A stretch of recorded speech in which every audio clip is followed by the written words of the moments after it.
So, दोस्तों जैसे कि अभी तक हम लोग पढ़ रहे थे थ्योरी अबाउट कैसे हम लोग क्रॉस मल्टीप्लिकेशन मेथड को समझ सकते हैं, ओके। और उसके ऊपर बेस्ड करके किस तरीके से हमने ये कंडीशंस डेराइव की थी कि किस कंडीशन में हमारा एक सॉल्यूशन आता है इक्वेशंस का, कब इनफाइनाइट सॉल्यूशंस आते हैं और कब कोई सॉल्यूशन नहीं रहता है, ओके। अब इसी सीरीज़ में आगे बढ़ते हुए काम करते हैं, इसके ऊपर बेस्ड कुछ क्वेश्चंस करने की कोशिश करते हैं। इससे हमको ये फंडे और थोड़े से क्लियर हो जाएंगे कैसे क्रॉस मल्टीप्लिकेशन मेथड को यूज़ किया जा सकता है, ओके। सो एक काम करते हैं, आपकी जो एनसीईआरटी की एक्सरसाइज 3.5 है वो इसी टाइप के क्वेश्चंस के ऊपर बेस्ड है, ओके। सो उसी को करना स्टार्ट करते हैं एंड लेट अस सी कि मैं आप लोगों को कुछ और बेहतर तरीके से समझा पाने में कामयाब होता हूँ कि नहीं, ओके।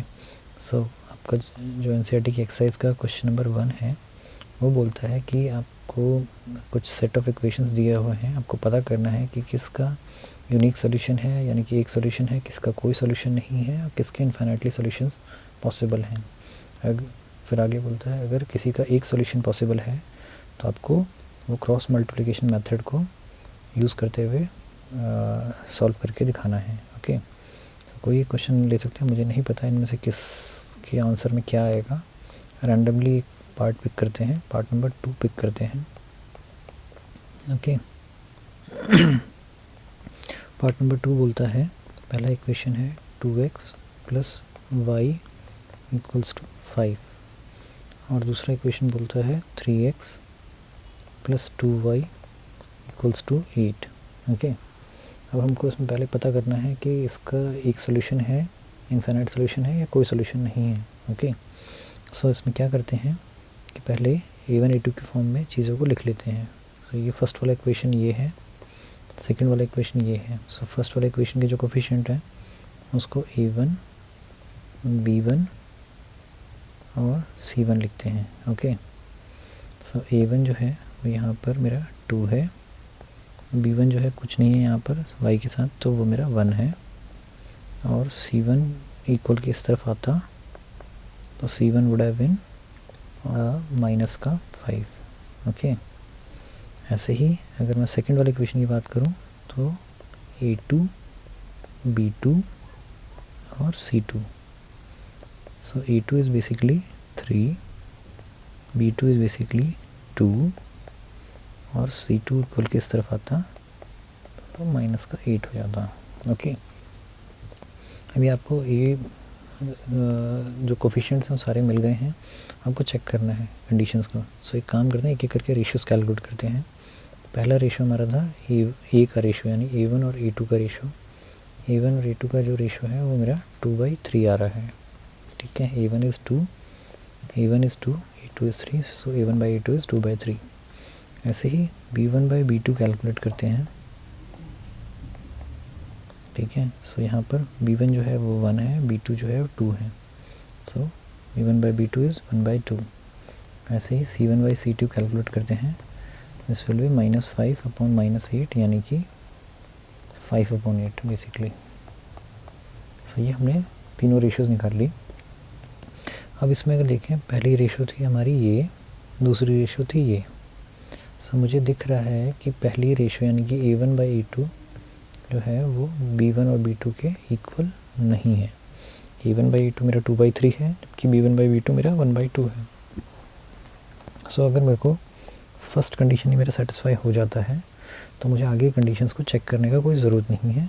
मैं डायरेक्टली यहाँ पर बोल सकता हूँ कि इस सिस्टम का एक यूनिक सॉल्यूशन आ जाएगा, यानी कि एक सॉल्यूशन इसका निकलेगा, ओके। अगर ये दोनों बराबर आए थे फिर मैं आगे कंडीशन के लिए चेक करता कि c1/c2 क्या इनके इक्वल है।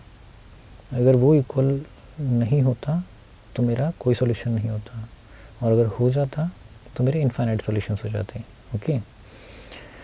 सो इस केस में हमको एक यूनिक सॉल्यूशन मिल रहा है। अब हमको क्वेश्चन में आगे यही बोला गया है कि यूजिंग दिस मेथड, जो क्रॉस मल्टीप्लिकेशन मेथड है, वो हमको यूनिक सॉल्यूशन निकाल करके दिखाना है, ठीक है। सो इसको निकालने का तरीका जैसे हम लोग डिस्कस किए थे पीछे क्लास में, कि आपको लिखना है x 1 और y। ओके, x से पहले बेसिकली x के जो कोफिशिएंट है उसको छोड़ देना है। x के कोफिशिएंट जो है वो ये है, इसको छोड़ देना है। स्टार्ट हमको यहाँ से करना है। ओके, सो b1 और b2 जो थे वो यहाँ लिखते हैं 1 2। ओके, उसके बाद c1 और c2 लिखना है x के दूसरी तरफ, -5 -8। ओके, सो पहले b, फिर c, फिर वापस से a। सो वापस से a इज़ बेसिकली 2 and 3, और फिर वापस से b।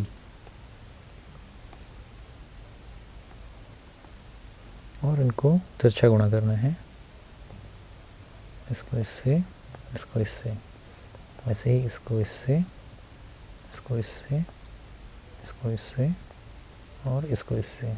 ठीक है, सो जैसे बताया था x बटे में आपको इन दोनों को गुणा करना है और लिखना है। सो 1 × -8, और फिर इन दोनों को गुणा करना है 2 × -5, और बीच में एक नेगेटिव का साइन आएगा। सिमिलरली y, इसके नीचे पहले इन दोनों को गुणा करना है, -5 × 3, माइनस में इन दोनों को गुणा करना है, -8 × 2 = 1, फिर इन दोनों को गुणा करना है 2 × 2, माइनस इन दोनों को गुणा करना है 3 × 1। तो सिंपली हमको यही करना है, क्रॉस मल्टीप्लाई करते चले जाना है और बीच में माइनस का निशान डालते जाना है। उसको सिंपली आगे सॉल्व कर लेना है। This is -8, this is -10 with a negative sign, so +10, this is -15, this is -16 with a negative sign, so +16, this is 4 and this is 3। so यहाँ पे बचेगा माइनस का 8 प्लस का 10 यानी प्लस का 2 बचेगा, माइनस का 15 प्लस का 16, सो प्लस का 1 बचेगा, और यहाँ 4 में से 3 गया, 1 बचेगा।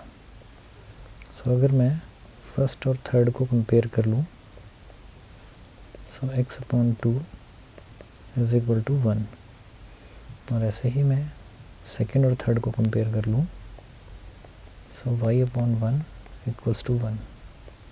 ये 2 इधर आके मल्टीप्लाई हो जाएगा, x का वैल्यू निकल गया 2, ये 1 इधर आकर के मल्टीप्लाई हो जाएगा, y का वैल्यू निकल गया 1। सो इस तरीके से हम इसको सॉल्व कर सकते हैं यूजिंग क्रॉस मल्टीप्लिकेशन मेथड या व्रजगुणक मेथड, जो भी बोलना चाहें।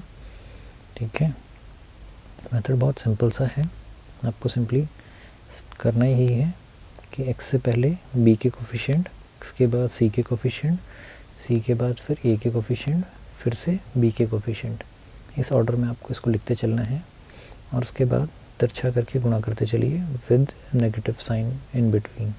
बीच में आपको माइनस का साइन लगाना है, और आपका क्वेश्चन जो है वो सॉल्व होना स्टार्ट हो जाएगा। उम्मीद है आप लोगों को समझ में आया होगा। इसी सीरीज़ में आगे बढ़ते हुए एक क्वेश्चन और सॉल्व करने की कोशिश करते हैं। ओके, ये आपकी एनसीईआरटी एक्सरसाइज का क्वेश्चन नंबर 2 है। इसका मैं फर्स्ट पार्ट सॉल्व करता हूँ। फर्स्ट पार्ट बोलता है कि एक सिस्टम ऑफ इक्वेशन दिया हुआ है और इसमें कुछ अननोन दे रखे हैं x और y के अलावा, पता करना, और ये दिया है कि इसके इनफाइनाइट सॉल्यूशंस हैं। हमको पता करना है कि a और b का वैल्यू क्या होगा। ये सिस्टम ऑफ इक्वेशन मैं आपके सामने लिखता हूँ। ये बोलता है 2x + 3y = 7 है, और a - bx + a + by = 3a + b - 2। Okay, ये आपको सिस्टम ऑफ इक्वेशन दिया हुआ है। ओके, और बोला है कि आपका इस सिस्टम ऑफ इक्वेशन का इनफाइनाइट सॉल्यूशन है। ठीक है, अभी आपको ये पता करना है a और b का वैल्यू उसके अंदर क्या आएगा। ओके, सो अगर हम ध्यान करने की कोशिश करें, इनफाइनाइट सॉल्यूशन का कंडीशन क्या था। सो हमको ध्यान आएगा कंडीशन है कि जो भी तीनों रेशोज़ हैं वो आपस में इक्वल होनी चाहिए, तब जाकर के हमारा इनफाइनाइट सॉल्यूशंस बनता है। ठीक है, तो अगर देखें a1 क्या है, a1 मेरा 2 है और a2 क्या है, a2 is a minus B. So this is basically 2 upon a minus B, ये हमारा a1 बाई a2 हो गया। ऐसे ही अगर b1 पढ़े तो b1 is my 3 upon a plus B जो है वो मेरा b2 है। ओके, यहाँ पर किस्मत की बात है कि सब प्लस में आया है, अगर माइनस में कुछ होता तो आपको विद ए नेगेटिव साइन लेना पड़ता। भी यहाँ पे c जो है ये इस तरफ जाने पर माइनस का 7 हो जाता c1 का वैल्यू। ऐसे ही ये अगर इस तरफ आता तो ये भी पूरा नेगेटिव में आता, 3a plus b minus 2। So minus से माइनस कैंसिल हो गया, आंसर में वैसे भी कोई चेंज आता नहीं। ओके, अब हमको ये एक समीकरण मिल गया है, अब हमको इसको खाली सॉल्व करना है, a और b का वैल्यू निकालना है। सो जैसे पहले करते थे कि फर्स्ट और थर्ड को कंपेयर कर लेते हैं। ओके, फर्स्ट और थर्ड को जब कंपेयर करते हैं तो हमको क्या मिलता है, ये हमको मिलता है। ऐसे ही जब हम सेकेंड और थर्ड को कंपेयर करते हैं तो हमको क्या मिलता है। सो इसको हम तिरछा करके गुणा कर देते हैं। सो जब हम इसको 2 से मल्टीप्लाई करते हैं सो आंसर आता है 2 इंटू में 3a प्लस b माइनस 2, और जब हम इसको इधर क्रॉस मल्टीप्लाई करते हैं 1 into a minus b। Okay, अभी ब्रैकेट को ओपन करने की कोशिश करते हैं। ओके, जैसे ही 2 को 3a से मल्टीप्लाई करेंगे आंसर आएगा 6a, 2 को b से मल्टीप्लाई करेंगे 2b, 2 को 2 से मल्टीप्लाई करेंगे माइनस का 4 इक्वल्स टू, इस साइड 7 को a से मल्टीप्लाई करते हैं 7a, 7 को b से मल्टीप्लाई करते हैं माइनस का 7b आएगा। अभी ये सबको उठा करके इस तरफ ले आते हैं एक तरफ। सो 6a plus 2b minus 4, 7a plus का था इस तरफ आकर के माइनस का 7a हो जाएगा, और 7b माइनस का था इस तरफ आकर के प्लस का 7b हो जाएगा। आंसर आ गया ये।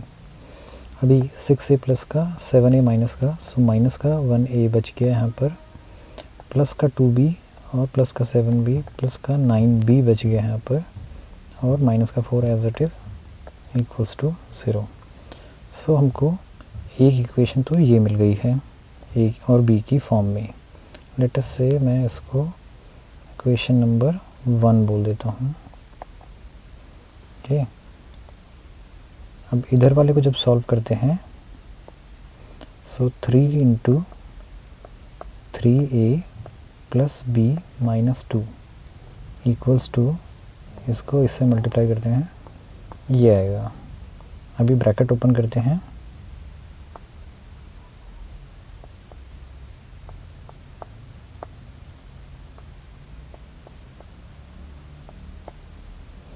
ये आएगा। ऐसे ही जब इधर ब्रैकेट ओपन करते हैं ये आएगा। इसको इधर ले चलते हैं, इसको भी इधर ले चलते हैं। सो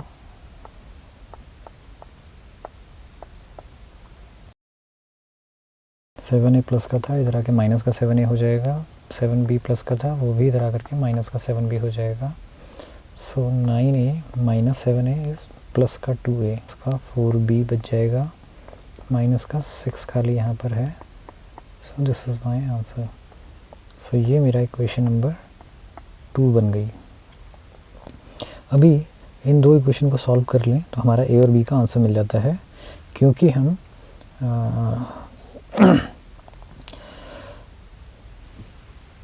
हम क्रॉस मल्टीप्लिकेशन मेथड यूज़ कर रहे हैं इस एक्सरसाइज के अंदर, तो कोशिश करेंगे कि इक्वेशन को क्रॉस मल्टीप्लिकेशन मेथड से ही सॉल्व करें।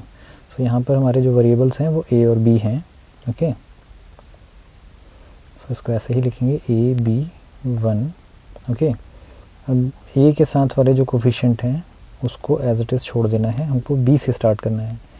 b के साथ वाला कोफिशिएंट जो है 9 और -4 है। अब बिना b वाला अगर लिखते हैं तो बिना b वाला पहला कोफिशिएंट है -4, दूसरा कोफिशिएंट है -6। अब ए वाला जो कोफिशिएंट है वो लिखेंगे -1 +2, फिर वापस से जो बी वाले कोफिशिएंट से उनको रिपीट करेंगे 9 -4। ओके, आप चाहें तो अलग अलग से भी करके लिख सकते हैं। ओके, अगर इसको जैसे स्टैंडर्ड फॉर्मेट में करते थे वैसे करके करना चाहते हैं आप तो वैसे भी कर सकते हैं। इसको पहले स्टैंडर्ड फॉर्मेट से कंपेयर कीजिए। ओके, 2 -4।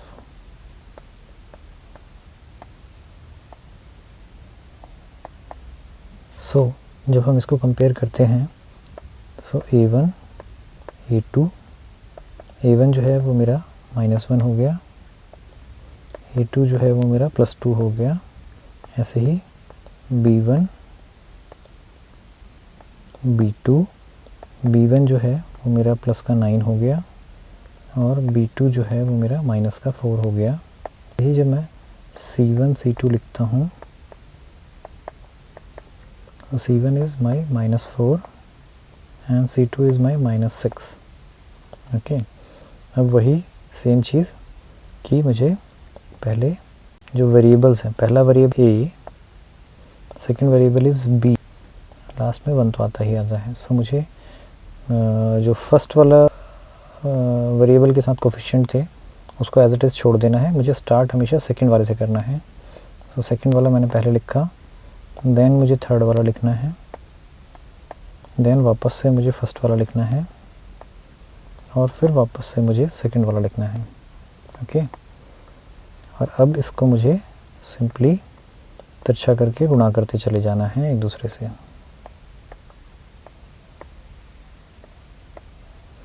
सो ये आएगा A बटे में 9 को जब -6 से गुणा करते हैं और -4 को -4 से गुणा करते हैं, बीच में एक माइनस का साइन। इस वाले -4 को 2 से मल्टीप्लाई करते हैं और -6 को -1 से मल्टीप्लाई करते हैं विद अ नेगेटिव साइन। ऐसे ही 1 में इस -1 को इस -4 से मल्टीप्लाई करते हैं और 2 को 9 से multiply with a negative sign.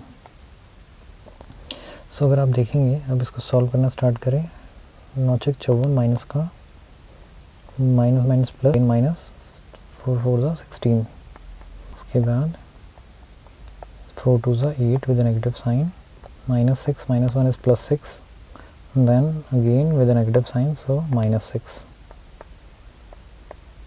-1 into -4 is +4, 2 into 9 is 18 with a negative sign। so हमारे पास बचा A अपॉन माइनस का 70, B अपॉन माइनस का 14 एंड 1 अपॉन माइनस का 14। so A upon -70 equals to 1 upon -14 हो जाएगा। और अगर मैं सेकंड और थर्ड को कंपेयर करूं so B upon -14 is equal to 1 upon -14 हो जाएगा। अब इसको इधर ले चलते हैं। सो A का वैल्यू निकलेगा -70 upon -14, this is equal to 5, minus से माइनस कैंसिल, 14 × 70। ऐसे ही इसको इधर ले चलते हैं। सो B का वैल्यू निकलेगा -14 अपॉन -14 यानी कि 1। सो A का वैल्यू 5 और B का वैल्यू निकलेगा। सो इस वैल्यूज़ ऑफ A और B के लिए हमारे पास जो इनिशियल सिस्टम ऑफ इक्वेशन दिया हुआ था इसका इनफाइनाइट सॉल्यूशन निकल जाएगा। अगर आप इसको चेक करना चाहते हैं सो आप इसको चेक भी कर सकते हैं। इन इक्वेशंस को दोबारा लिखते हैं।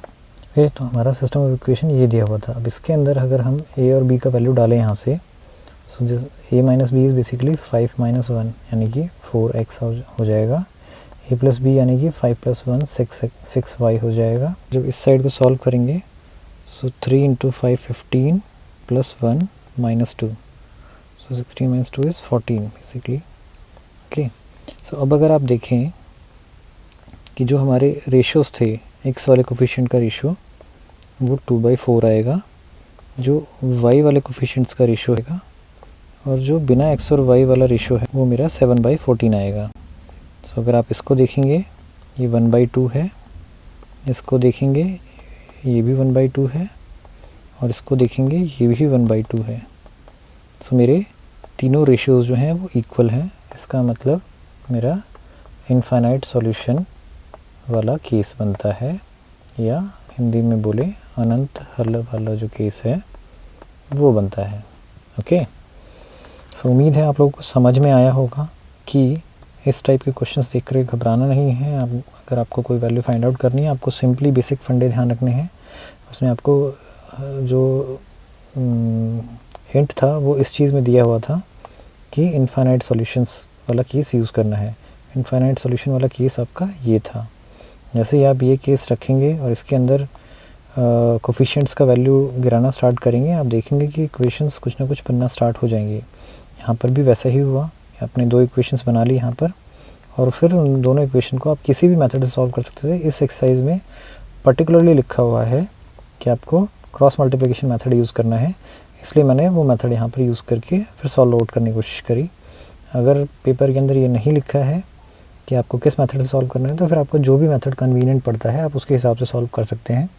टाइम थोड़ा कम या थोड़ा ज़्यादा लगेगा, बट एटलीस्ट आपके आंसर जो हैं वो बिल्कुल करेक्ट आएंगे। अगर आप क्रॉस मल्टीप्लिकेशन मेथड यूज़ करना चाहते हैं तो आपको जैसे पहले बताया ही हुआ था कि आपको पहला वेरिएबल, दूसरा वेरिएबल और जो कांस्टेंट नंबर 1 दिया हुआ है ये लिखना है। उसके बाद पहले वेरिएबल के जो कोफिशिएंट्स हैं उनको छोड़ देना है। ए के कोफिशिएंट A1 और A2 थे, इसको हमने छोड़ दिया था। इसके बाद B1 B2 से स्टार्ट किया लिखना, फिर उसके बाद C1 C2 लिखेंगे, फिर वापस से A1 A2 पर आएंगे क्योंकि यहाँ पे लिखा है, और उसके बाद वापस पर आएंगे। तो एक साइकिल चलना है सिंपल, इसको आपको लिख लेना है। लिखने के बाद आपको कुछ नहीं करना है, सिंपल क्रॉस मल्टीप्लाई करते चले जाना है with negative sign in between. ठीक है, आपने इस वाले को इससे मल्टीप्लाई किया और इसको इससे मल्टीप्लाई किया और बीच में एक माइनस का साइन लगा दिया।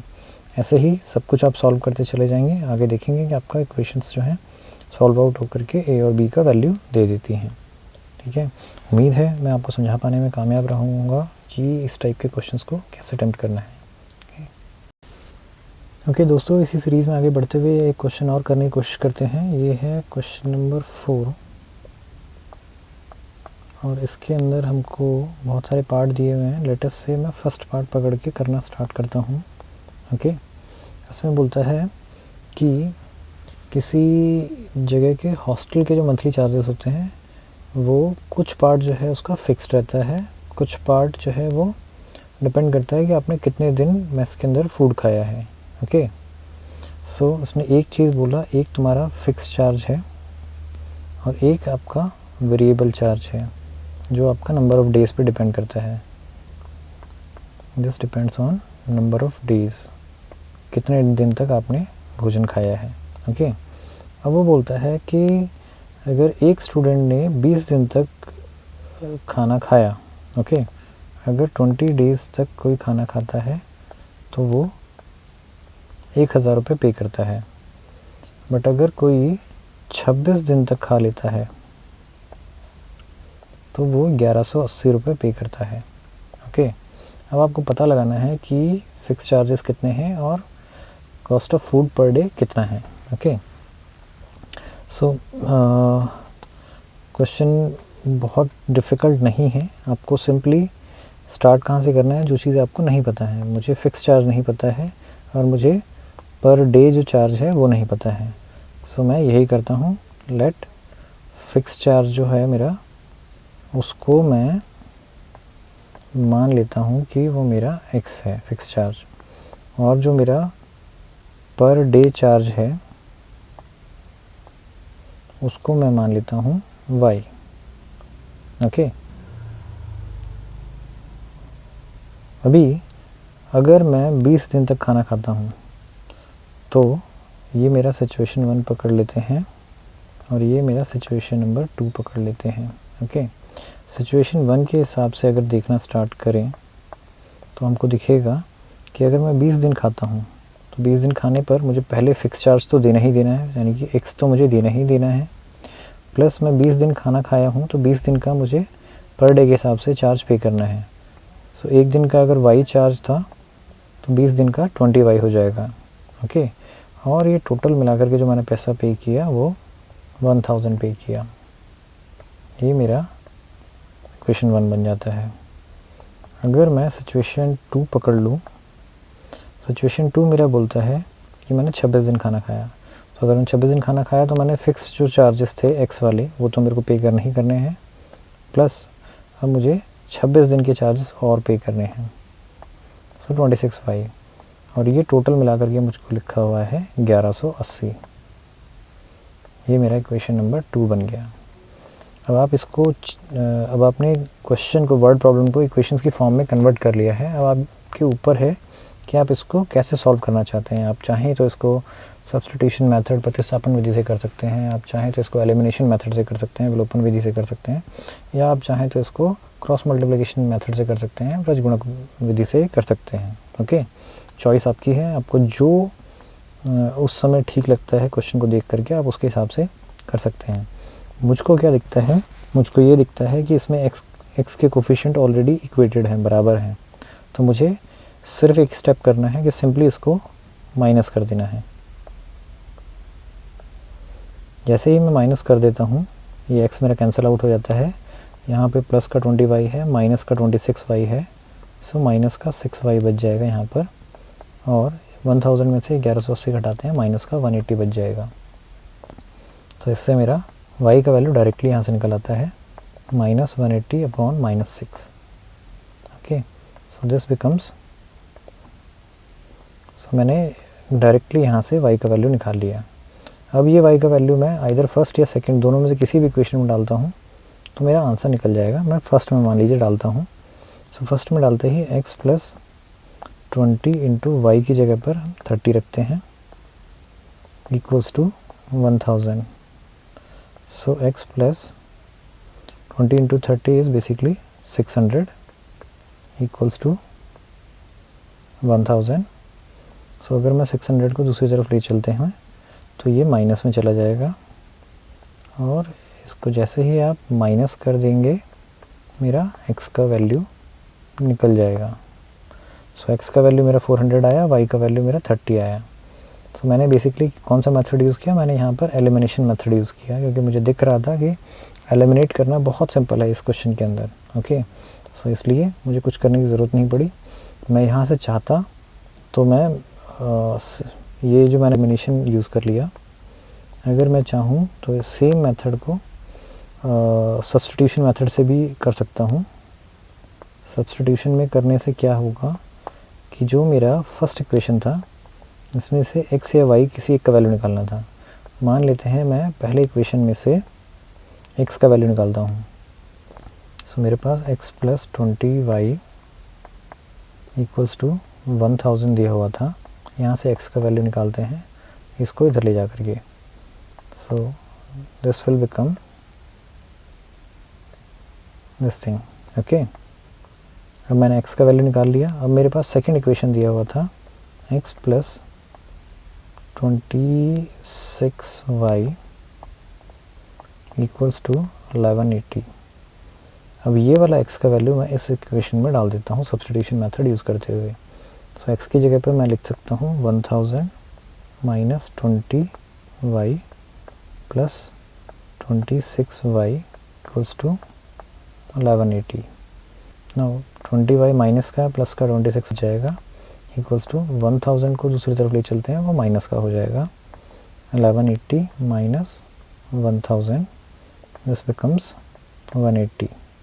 सो y इज़ अगेन 180 बाई 6 यानी कि 30। और फिर जैसे मैंने निकाला था कि y निकल गया तो x जो है निकालने का तरीका यही है, किसी एक इक्वेशन के अंदर डाल दीजिए।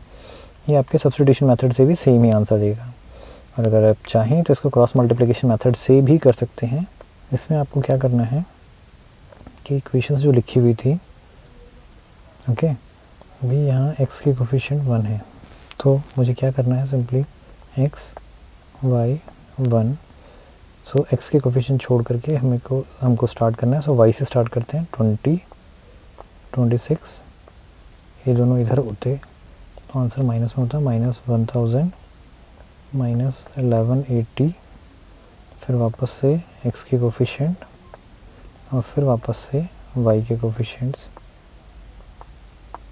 ओके, अब आपको सिंपली इसको क्रॉस मल्टीप्लाई करते चले जाना है। यहाँ पर अगर आप देखेंगे तो ये क्वेश्चन ज़रूरत से ज़्यादा लंबा हो जाएगा, क्योंकि आपको पहले इसको मल्टीप्लाई करना है, फिर आपको इसको मल्टीप्लाई करना है, ओके, और फिर आपको उसको सब्ट्रैक्ट करते जाना है। तो आप देखेंगे कि ये अच्छा खासा लेंदी कैलकुलेशन बन जाएगा। सो बेटर रहेगा कि हम इस टाइप के क्वेश्चन के अंदर क्रॉस मल्टीप्लिकेशन मेथड को यूज़ ना करें, और प्रॉब्ली इसी वजह से आपके एनसीईआरटी के अंदर मैंडेटरी नहीं बोला गया है कि आपको क्रॉस मल्टीप्लिकेशन मेथड यूज़ करना है, क्योंकि कैलकुलेशन ज़रूरत से ज़्यादा लंबी हो जा रही थी। ओके, सो उम्मीद है आप लोगों को समझ में आया होगा कि इस टाइप के वर्ड प्रॉब्लम्स को कैसे सॉल्व आउट करने का है। एक आधा क्वेश्चन और लेकर के सॉल्व करने की कोशिश करेंगे। तो दोस्तों, इसी सीरीज़ में आगे बढ़ते हुए एक क्वेश्चन और करने की कोशिश करते हैं। ये आपकी एनसीईआरटी की एक्सरसाइज 3.5 का क्वेश्चन नंबर 4 का 4th पार्ट है। ओके, क्वेश्चन बोलता है कि 2 पॉइंट हैं ए और बी एक रोड के ऊपर, जो कि 100 किलोमीटर अपार्ट हैं, मतलब उनके बीच की दूरी 100 किलोमीटर है। ओके, एक कार ए पॉइंट से स्टार्ट करती है, एक कार बी पॉइंट से स्टार्ट करती है। ओके, अब इसने 2 केसेस बताए हैं। केस 1 जिसमें दोनों कारें एक डायरेक्शन में ही मूव करना स्टार्ट करती हैं। सो मान लेते हैं कि ए की स्पीड जो है वो तेज़ है, वो कहीं ना कहीं एक पॉइंट पे जाकर के बी को मिल जाती है, बी वाली कार को मिल जाती है, और ये पॉइंट क्वेश्चन बोलता है कि 5 घंटे के बाद आता है। ओके, केस 2 में बोला जाता है कि जो ए वाली कार है वो एक डायरेक्शन में चलती है, बी वाली कार उसके अपोजिट डायरेक्शन में चलना स्टार्ट करती है। ओके, सो दोनों कारें कहीं ना कहीं आकर के रोड में एक जगह पर एक पॉइंट पर होती हैं। सो ये जो पॉइंट आता है वो बोलता है कि 1 घंटे के बाद आ जाता है। ओके, जब दोनों एक दूसरे के अपोजिट डायरेक्शन में रन कर रही हैं, तो सेम डायरेक्शन में जब जा रही होती है तो ये पॉइंट 5 घंटे के बाद आता है। ओके, अब वो पूछता है कि दोनों कारों का स्पीड कितना है वो बताना है। ओके, तो क्वेश्चन थोड़ा सा कॉम्प्लिकेटेड दिख रहा है, डिस्टेंस और स्पीड वाले फंडे लग रहे हैं, क्वेश्चन इतना ज़्यादा कॉम्प्लिकेटेड है नहीं। ठीक है, स्टार्ट करते हैं। जो चीज़ हमको नहीं पता है, हमको जो कार ए से स्टार्ट करी उसका स्पीड नहीं पता है, जो कार बी से स्टार्ट करी उसका भी नहीं पता है। सो हम यहीं से स्टार्ट करते हैं। लेट स्पीड ऑफ कार ए से जो कार चली उसका स्पीड x मान लेते हैं, x किलोमीटर प्रति घंटा। ऐसे ही जो कार बी से स्टार्ट हुई उसका स्पीड मान लेते हैं y किलोमीटर प्रति घंटा। ओके, मतलब 1 घंटे में कार ए जो है x किलोमीटर चलेगी और बी कार जो है वो y किलोमीटर चलेगी। ओके, अब पकड़ते हैं केस 1 को। केस 1 में बोला कि भैया जो हमारी कार ए से चली वो 5 घंटा चली है। So distance travelled by car A, इस केस में 5 घंटा कार ए चली है।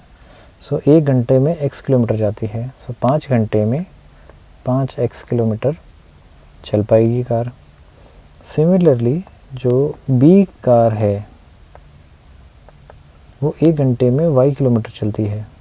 सो 5 घंटे में वो बेसिकली 5y किलोमीटर चल पाएगी। ओके, अब इन दोनों डिस्टेंसेस में क्या चीज़ है जो रिलेशन बनाती है। सो अगर आप देखें इस वाली फिगर को तो आपको नज़र आएगा कि ए वाली कार यहाँ से चली तो जाकर के यहाँ पहुँची, जबकि बी वाली कार सिर्फ यहाँ से चल कर के यहाँ तक पहुँची है। सो हमको ये दिखता है कि जो कार ए से चली उसने इतना डिस्टेंस जो है वो ज़्यादा ट्रैवल किया है, और ये डिस्टेंस कितना है, बेसिकली 100 किलोमीटर। सो इतना दिखता है कि ए वाली कार बी वाली कार से 100 किलोमीटर ज़्यादा चली है। अब ए वाली कार ने 5x डिस्टेंस ट्रैवल किया, बी वाली कार ने 5y ट्रैवल किया। बट मुझे इतना पता है कि जो ए वाली कार है वो 100 किलोमीटर ज़्यादा चली है बी वाली कार से। ओके, सो इस तरीके से अगर आप देखें तो एक समीकरण आपका बन गया यहाँ पर 5x minus 5y equals to 100। ये मेरा समीकरण नंबर 1 बन गया। ओके, अभी हम केस 2 की तरफ चलते हैं। केस 2 हमको क्या बोलता है कि जब दोनों कारें अपोजिट डायरेक्शन में एक दूसरे के साथ में चल रही हैं तो आपको 1 घंटा लगता है। सो केस 2 में डिस्टेंस ट्रेवल्ड बाय कार ए ने 1 घंटे में कितना डिस्टेंस ट्रेवल किया? x किलोमीटर ही किया, क्योंकि उसकी स्पीड इतनी है। सिमिलरली y वाली जो b वाली कार थी उसने भी y किलोमीटर ही डिस्टेंस ट्रेवल किया। अब इस x और y में क्या रिलेशन दिखता है, तो उसके लिए वापस से आपको फिगर में आना पड़ेगा। जैसे ही आप केस 2 का फिगर देखते हैं तो आप देखेंगे कि कार A यहाँ से यहाँ तक चल पाई 1 घंटे में और कार B यहाँ से यहाँ तक आ पाई 1 घंटे में। अब अगर दोनों ही डिस्टेंस को मैं जोड़ दूँ तो वो मेरा ये पूरा डिस्टेंस बन जाता है। तो मुझे क्या दिखा कि जितना डिस्टेंस कार A ने ट्रैवल किया प्लस जितना डिस्टेंस कार B ने ट्रैवल किया इज़ इक्वल टू 100 किलोमीटर आया। सो कार A ने मेरा x डिस्टेंस ट्रैवल किया, कार B ने मेरा y डिस्टेंस ट्रैवल किया, दोनों को ऐड किया, आंसर 100 किलोमीटर आया। सो ये मेरा सेकंड इक्वेशन बन गया। ओके, अब आपके पास 2 इक्वेशंस आ गई हैं। आप इसको चाहें तो जिस मर्जी तरीके से कोई भी मेथड लगा के सॉल्व कर सकते हैं। ओके, लेट अस से मैं यहाँ से x का वैल्यू निकाल लेता हूँ। x बराबर 100 माइनस y हो जाएगा और ये वैल्यू मैं उठा करके यहाँ पर डाल देता हूँ। सो 5 इंटू एक्स की जगह पर 100 माइनस वाई माइनस 5y, ये इक्वेशन 1 में हम लिख रहे हैं basically. Okay, so this is equal to 100 दिया हुआ है। 5 into 100 is 500 minus 5 into y is 5y minus 5y equals to 100। अब 500 को उठा के दूसरी तरफ ले चलिए, यहाँ पे -5 माइनस का 10y बच जाएगा। यहाँ पे 100 एज इट इज़, 500 यहाँ प्लस का था, इधर आकर के माइनस का हो जाएगा। सो आप देखेंगे माइनस का 10y इक्वल्स टू माइनस का 400 बचेगा। So y is equal to minus का 400 अपॉन माइनस का 10। So this will be y is equal to 40 और 40 किलोमीटर पर आवर। ये मेरा कार B का स्पीड था। अभी कार A का स्पीड निकालना है x। सो x का वैल्यू हमने यहाँ पे लिखा हुआ है, x is 100 minus y। So x is basically 100 minus y, यानी कि 100 माइनस 40। दिस इज़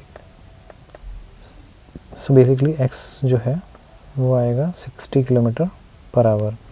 ये मेरा कार A का स्पीड है। ओके, सो इस तरीके से हमने कार A और कार B दोनों का स्पीड निकाल लिया। ओके, उम्मीद है मैं आप लोगों को समझा पाने में कामयाब रहा हूँगा कि कैसे वर्ड प्रॉब्लम्स को इक्वेशंस की फॉर्म में कन्वर्ट करते हैं और कैसे उन इक्वेशंस को फिर सॉल्व किया जाता है। ओके, सो दोस्तों, इसी सीरीज़ में आगे बढ़ते हुए इस एक्सरसाइज का एक आखिरी क्वेश्चन और सॉल्व करते हैं। ये क्वेश्चन नंबर 4 का पार्ट नंबर 5 है। थोड़ा सा अलग लग रहा है क्वेश्चन पढ़ने में। क्वेश्चन बोलता है कि एक रेक्टेंगल है, उसका एरिया, रेक्टेंगल का जो एरिया है,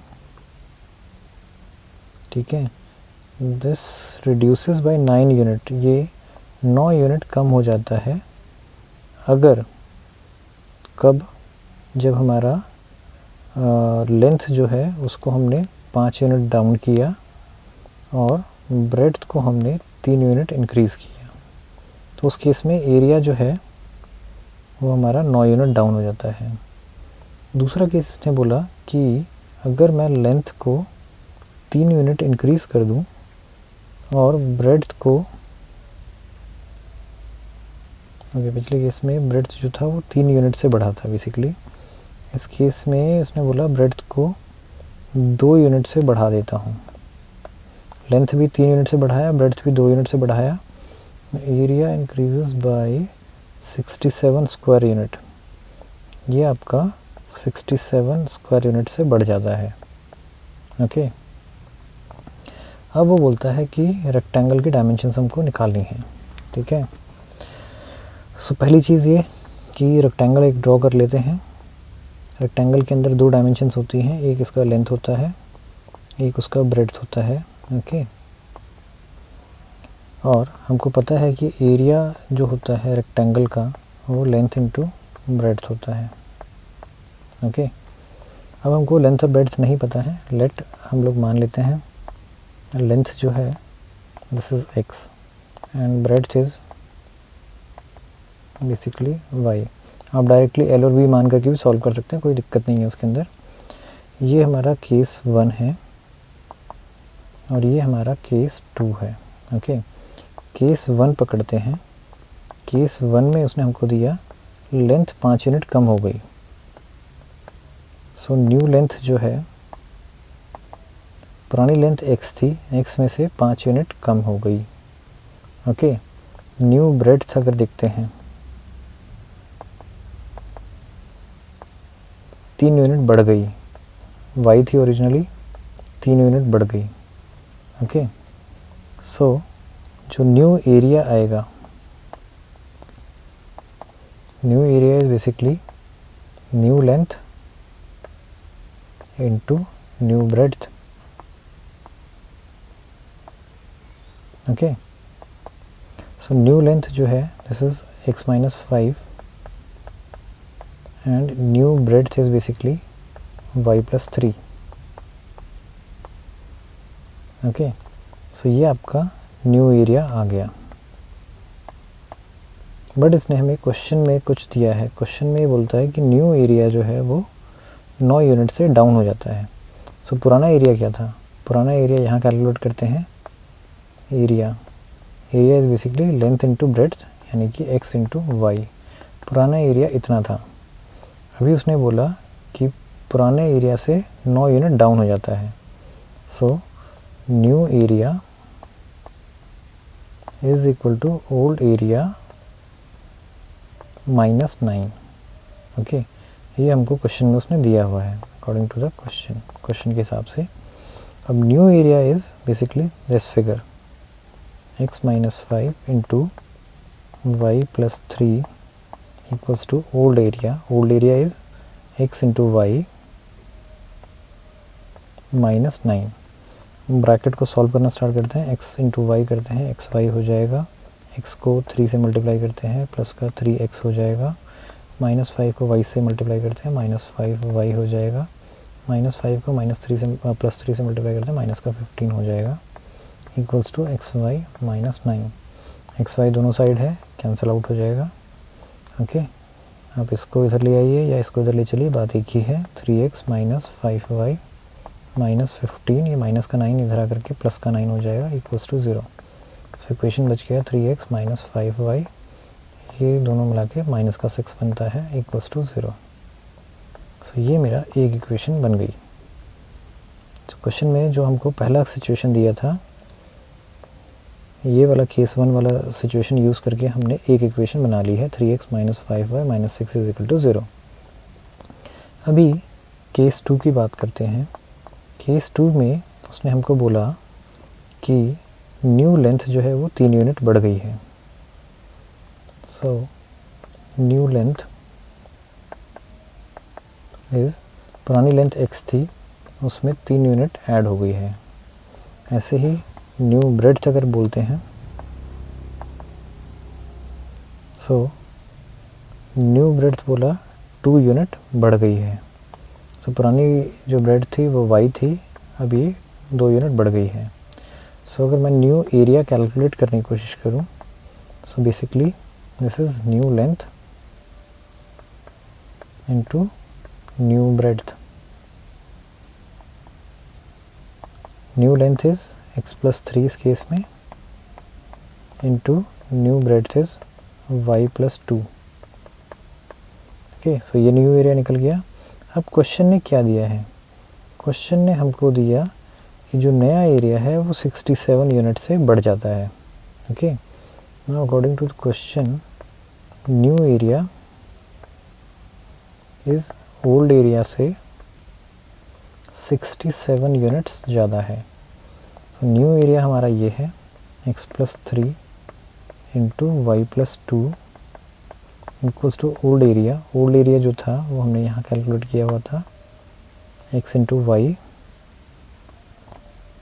प्लस 67। इसको सॉल्व आउट करते हैं, x को y से मल्टीप्लाई किया xy हो गया, x को 2 से मल्टीप्लाई किया 2x हो गया, 3 को y से किया 3y हो गया और 3 से किया 6 हो गया, इक्वल्स टू xy प्लस 67।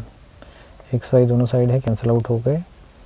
67 को इधर ले आते हैं, 2x plus 3y plus 6 minus 67 equals to 0। So 2x plus 3y minus 61 to 0। ये हमारा इक्वेशन नंबर 2 बन गया। सो बेसिकली हमने दोनों सिचुएशंस को यूज़ करते हुए दो इक्वेशंस अभी बना ली हैं। अब सिंपली हमको इसको सॉल्व आउट करना है। आपके पास 3 मेथड्स अवेलेबल हैं, आप तीनों में से जो कन्वीनियंट लगता है आप उसको यूज़ कर सकते हैं। ओके, मुझे इस क्वेश्चन को देख करके एलिमिनेशन मेथड ज़्यादा सूटेबल लग रहा है करने के लिए। So let us try this question with elimination method. Okay,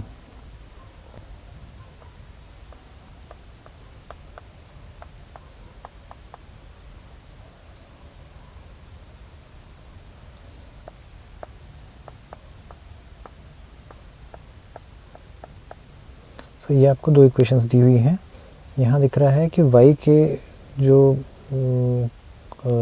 coefficients हैं, y के जो कोफिशिएंट्स हैं उनके साइंस अलग अलग हैं। तो हम एक काम करते हैं, इन्हीं को इक्वेट करने की कोशिश करते हैं। तरीका बहुत सिंपल सा है, जो नीचे वाले y के साथ है उसको ऊपर मल्टीप्लाई करना है और जो ऊपर वाले y के साथ है उसको नीचे मल्टीप्लाई करना है। तो जैसे ही 3 से पहली इक्वेशन को मल्टीप्लाई करते हैं, आंसर आएगा 9x minus 15y minus 18 equals to 0। 5 से जैसे ही नीचे वाली इक्वेशन को मल्टीप्लाई करते हैं, आंसर आएगा 10x plus 15y minus 305। Okay, अब आपको सिंपली इसको ऐड करना है। ऐड करते ही y कैंसिल आउट हो जाएगा। 10x plus 9x is basically 19x। This is basically minus का 323 इक्वल्स टू 0। इसको उठा के इधर ले चलते हैं, 19x becomes 323 and x becomes 323 divided with 19। सो इस तरीके से आपको x का वैल्यू 17 जो है वो मिल जाएगा।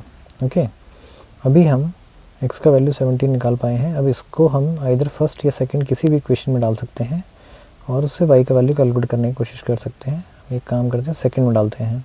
ओके, सो इसमें डालते ही 2 इंटू में x का वैल्यू 17 डाला plus 3y minus 61 equals to 0। 34 हो जाएगा plus 3y minus 60 equals to 0। 34 minus 61, ये प्लस का है ये माइनस का है, सो डिफरेंस निकालना पड़ेगा आपको। It will be 27। So 3y 27 को उठा के दूसरी तरफ ले चलते हैं, प्लस का 27 हो जाएगा। y इज इक्वल टू 27/3 यानी कि 9। सो x का वैल्यू 17 निकल जाएगा, y का वैल्यू 19 निकल जाएगा। सो x जो था वो मेरा बेसिकली लेंथ था, वो मेरा 17 यूनिट्स है और ब्रेड्थ मेरा जो था वो मेरा y यूनिट था, दैट इज़ 9 यूनिट्स हो जाएगा। सो इस तरीके से आप इस क्वेश्चन को सॉल्व कर सकते हैं। अगर आपको चेक करना है बाई चांस कि हाँ मेरा आंसर जो आया वो सही आया या गलत आया, तो चेक भी बहुत आसानी से इसको किया जा सकता है। आपको क्वेश्चंस जो हैं वो देखनी है कि क्या है। इसने पहला केस बोला लेंथ 5 यूनिट बढ़ेगा और ब्रेड्थ 3 यूनिट लेंथ 5 यूनिट कम जाएगा और ब्रेड्थ 3 यूनिट बढ़ेगा। सो केस 1 पकड़ते हैं, लेंथ जो होगा वो 5 यूनिट कम हो जाएगा और ब्रेड्थ जो है वो 3 यूनिट बढ़ जाएगा। सो जो एरिया हो गया वो 12 इंटू 12 144 हो गया। ओके, जबकि ओरिजिनल एरिया जो था वो 153 यूनिट था। सो आप देखें ओरिजिनल एरिया के कंपैरिजन में ये 9 यूनिट कम हो गया है। ओके, और अगर आप यहाँ क्वेश्चन में देखें तो इसने हमको क्या बोला था, पहले केस में 9 यूनिट आपका एरिया कम हो जाता है। सेकंड केस से अगर आप चेक करना चाहते हैं, लेंथ 3 यूनिट बढ़ाना है, ब्रेड्थ 2 यूनिट बढ़ाना है। ठीक है, सो अगर केस 2 पकड़ते हैं, लेंथ 2 यूनिट बढ़ाना है, सो 17 था, 2 यूनिट बढ़ाया 19 हो गया। ब्रेड्थ भी आपका इसने बोला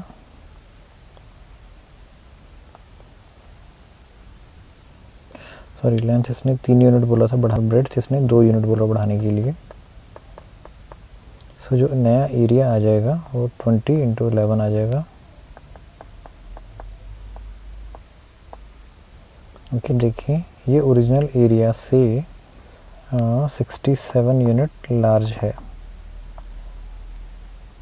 ठीक है, अब क्वेश्चन में देखते हैं। क्वेश्चन में इसने बोला था कि 67 यूनिट मेरा बढ़ जाएगा। सो आपका सेकंड जो चेक था वो भी कंप्लीट हो गया। सो इस तरीके से आप दोनों में से, ज़रूरी नहीं है दोनों केसेस चेक करना है, आप कोई एक केस लेकर के भी चेक कर सकते हैं। एक अगर सेटिस्फाई कर गया मतलब दूसरा सेटिस्फाई कर ही जाएगा।